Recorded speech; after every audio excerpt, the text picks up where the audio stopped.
Esse problema de mídia é muito mais sério do que parece. A mídia se chama mídia porque ela está no meio, quer dizer, ela interconecta todos os setores da sociedade. Isso quer dizer que a maior parte das pessoas, inclusive os militares, só recebe informação pelo Globo, pela Folha. Nós temos que imediatamente criar outros canais de informação que cheguem a essas pessoas. Por exemplo, quando o presidente do clube militar fez aquele discurso dizendo não, a Dilma, não podemos negar que a Dilma foi eleita democraticamente e legalmente, certamente ele tirou essa informação da Folha, do Globo, etc, etc. Ele não tem a informação de fonte primária. Então, a circulação de informações no Brasil ainda é muito deficiente. Nós não podemos contar com o Globo, com Folha, nem mesmo com a Veja. Você vê, a Veja está fazendo um belo trabalho, o Reinaldo Azevedo, a Joyce Hasselman, o Augusto Nunes, têm uma maior apreciação pelo que eles estão fazendo.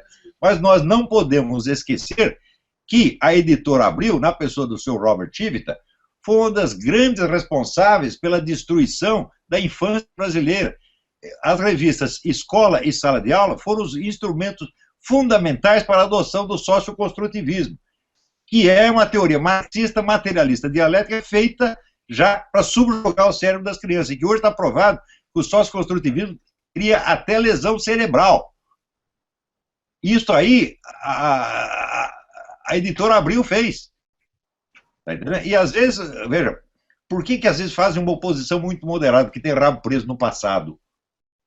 Então não podemos contar com ninguém, nem mesmo a Veja é 100% confiável. Ela é confiável em parte, tá certo? Então, os fatos que eles dizem são verdadeiros. As interpretações, às vezes, são já um pouco trabalhadas e amortecidas, como, por exemplo, o Marco Antônio Villa dizendo não quero nem saber desse negócio de Folha de São Paulo. Se ele não quer saber de Folha de São Paulo, não quer saber de nada do que está acontecendo. Porque é o que falou o ex-ministro Lampreia. Note bem, que falou depois dele sair do cargo. Que enquanto ele estava lá dentro, não deixava ele falar. Ele diz, tudo que está acontecendo tem origem no Foro de São Paulo. O Foro de São Paulo governa o Brasil. O pessoal não costuma medir o tamanho, a dimensão do poder do Foro de São Paulo. Inclusive, quando falo da corrupção, a diferença específica da corrupção que existe hoje no Brasil e a da que existia em outras épocas é que esta aqui é um sistema de engenharia para favorecer um projeto total de poder. Então, a corrupção não é um fenômeno isolado. E o mal não é a corrupção, o mal é o corrupto. Corrupção é um universal abstrato. Corrupção, você não pode prender a corrupção, você não pode botar a corrupção na cadeia, você tem que botar o corrupto. Quem é o corrupto e o grande corruptor? O Foro de São Paulo.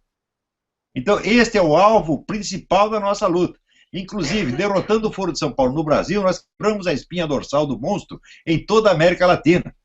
Eles estão apavorados por causa disso. E apavorados com justa razão, o Rui Falcão não tinha convocado uma passeata para hoje, com todo o poder que eles têm, com todo o dinheiro que eles têm, com todo o controle de mídia que eles têm, não conseguem botar meia dúzia de gato pingado. Vai ver porque faltou mortadela, pô. Então, eu falei, cadê a passeata, Rui Falcão? É a passeata confidencial. É a passeata secreta. Ninguém viu. Então, eles já caíram no ridículo faz muito tempo. Agora, um governo que tem 7% de aprovação, que tinha 7% na semana passada, agora deve ser 5%, se um governo com 7% de aprovação conseguir sobreviver, é porque já não tem democracia mais. Nenhum governo com 7% de aprovação pode continuar lá. E esses caras continuam com aquela cara de pau, fingindo que eles são realmente os governantes quando não são. Eu aqui digo claramente, a Dilma Rousseff não é presidente do Brasil. Ela foi eleita por um meio fraudulento que se chama apuração secreta. Não se pode aceitá-la como presidente. É preciso caçar o mandato desgraçada já. E acabar com essa farsa de uma vez por todas.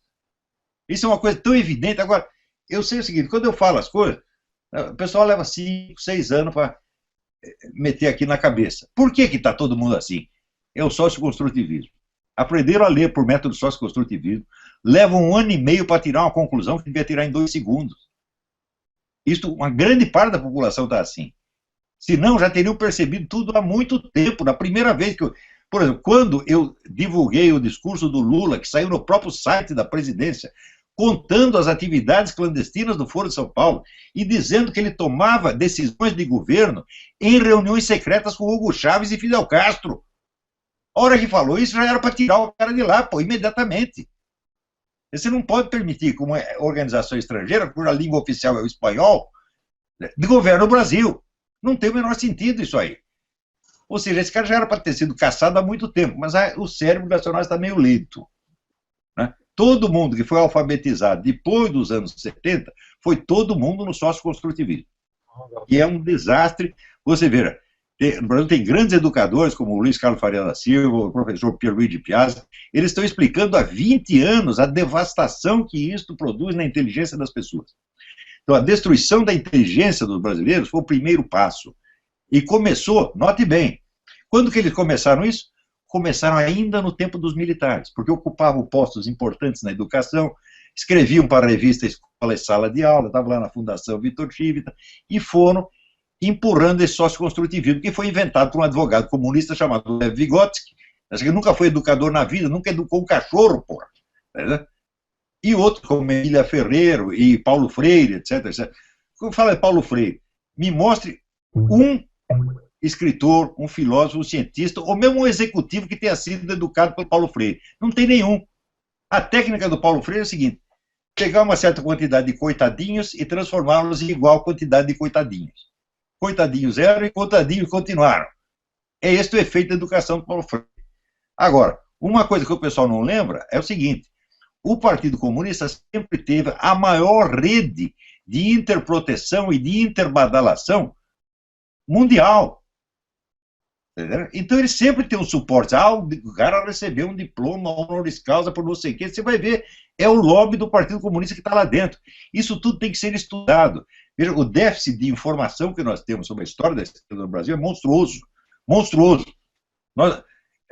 Eu sou o único cara que, depois dos anos 80, continuou estudando isso, o resto todo mundo esqueceu.